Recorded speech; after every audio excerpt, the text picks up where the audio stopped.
Alright guys, so I got the tomatoes in last night. Like I said, I've been working myself since sun up to sundown, whether it's at the hospital or in my garden or a combination of the two. I'm just exhausted. I'm actually drinking a Red Bull today, which is very unlike me. But anyway, what I have here between these two beds, I haven't exactly decided what I'm going to put in that bed or this bed that's behind me. I'm thinking my eggplants. I think I could fit a couple in there. But what I have between here is I have a nice patch of ground that's on the ground. And this looks perfect for my carrots. So I'm going to prepare the soil. And what I'm going to do is I'm going to pull trenches in the soil. And then I'm going to dig down real deep and really loosen that soil up. I've never really done successful carrots. I mean, I've gotten carrots, but they always look like alien mutants to the point where you're almost afraid to eat them, you know. And the one year they were just flavor-wise, they were just terrible. The carrot flavor was so strong, they were unedible. So I'm dying to try carrots again. I think this is going to be like my third or my fourth attempt to grow carrots, and I did a lot of research.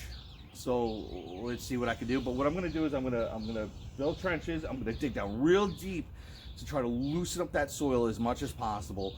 I'm going to add a lot more vermiculite or perlite, or maybe a combination of both to loosen them up. I would love to just add some beach sand, but I can't even get to the parks because the parks are closed right now and they won't even let you down to the beach. Because I really want to loosen that soil up. I don't want it compacting. I want it to stay loose. And then what I'm going to do is I'm going to fill it in with my soil, and then I'm going to direct sow, and then I'm going to cover it up with a board to protect it from my birdies. So let me do that, and I'll bring you along, and we'll see how well they do. All right, so let's do that.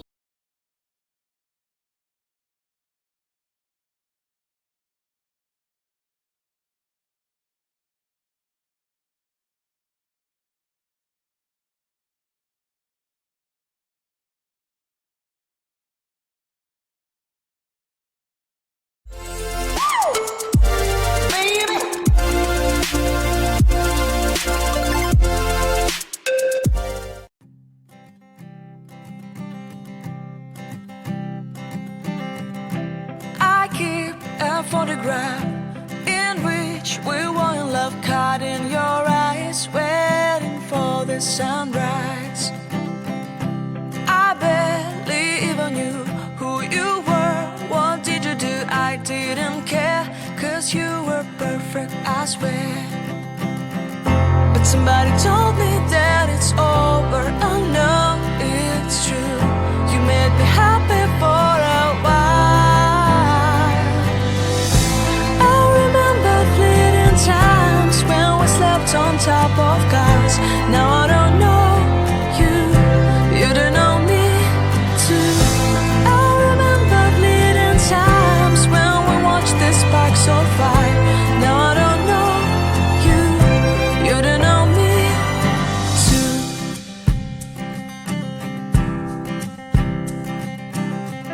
Stars shone in our eyes like the lights of fireplace. We were obsessed and we felt warmth in our chests.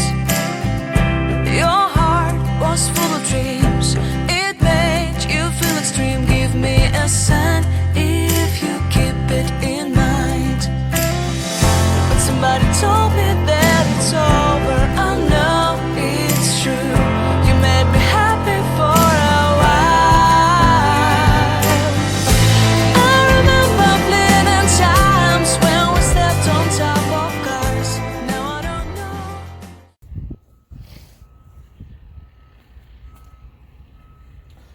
All right, so what I did was I dug down real deep, and I know it looked like it was super deep, but the reality is that the mulch that I had on top of here was like a good 8 inches. So I had to go down the 8 inches of mulch first, and then I went down like an additional 6 inches. I broke it all up. I removed a lot of the dirt. Now my local dirt is really good. I have to admit. I mean, there's huge amounts of earthworms. I have grown in my local dirt just by itself, and it is very good. But what I want to do is I want to mix my amended soil into it. That I know it has the blood and bone, the vermiculite, the perlite. It has a little bit of dolomite in there, worm castings, poop. Just like I did for the tomatoes and everything. I mixed it all in, and then I mixed some of my local dirt back into there. Like I said, it's not bad dirt. The condition of the soil was not as important as the looseness of the soil. That's why I wanted to add a lot. I added a couple more cups of the perlite to it.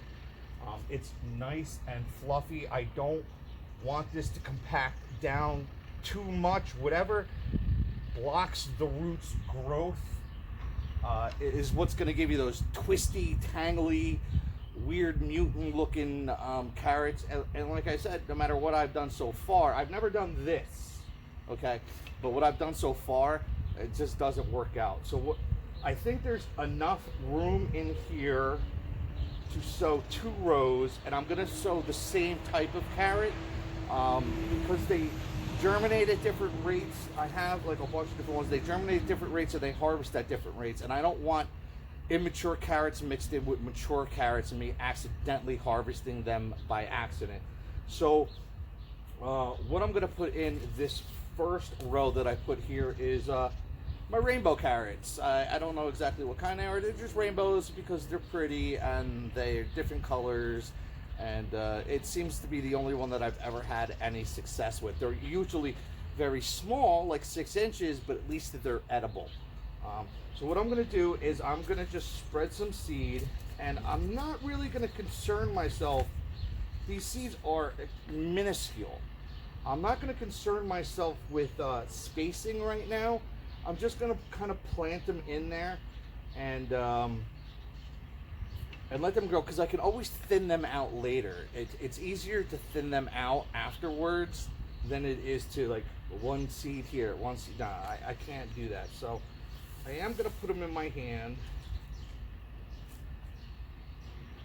and I'm just going to kind of do this right on the surface. That's all. I'm not even going to try to bury them. You know, you don't want them growing on top of each other, because they will grow together and make that weird looking carrot. So I am going to try to evenly distribute them as I plant them, but I'm not going to be too concerned. Like I said, I can thin them out later.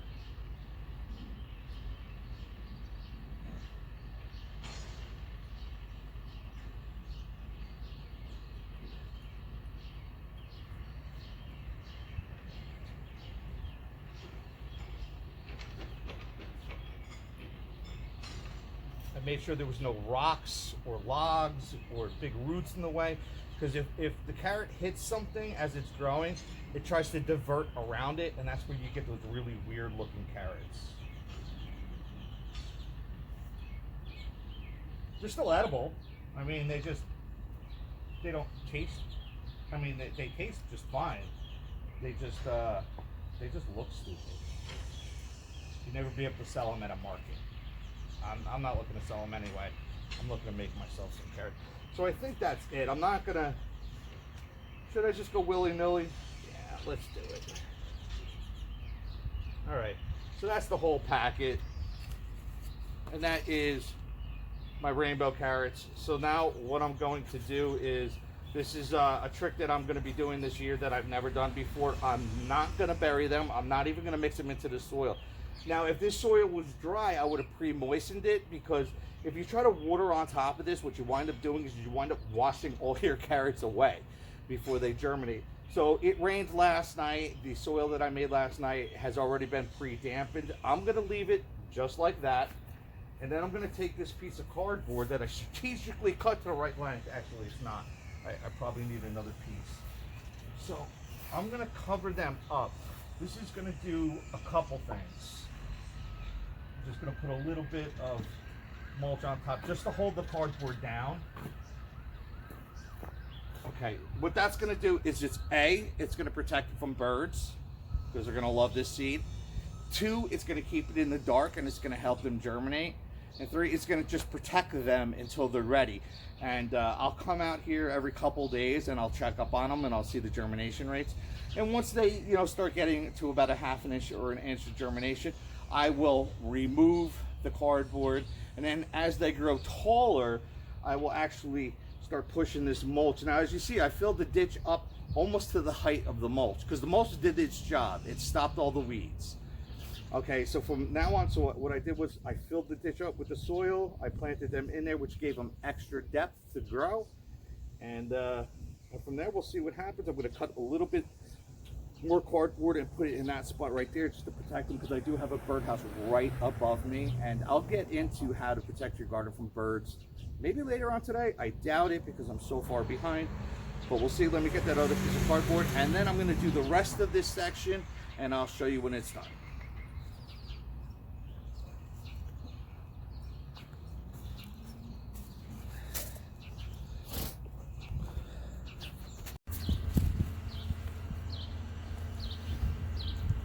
Alright guys, I got my carrots in the ground. Like I said, I dug down about 6 inches into the soil, so it was about 8 inches past the mulch and then 6 inches into the soil. I amended the soil with my mix that I made, and I added my local soil back to it, but I made sure I mixed it up real well.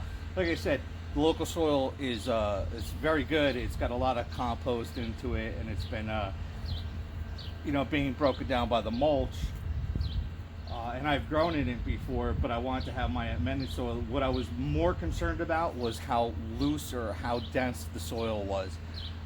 Carrots, from what I'm told, the looser the soil, the straighter the carrot. And I made sure that I had at least a good 12 inches, because when I filled it back in, I filled it up to the top of the mulch layer.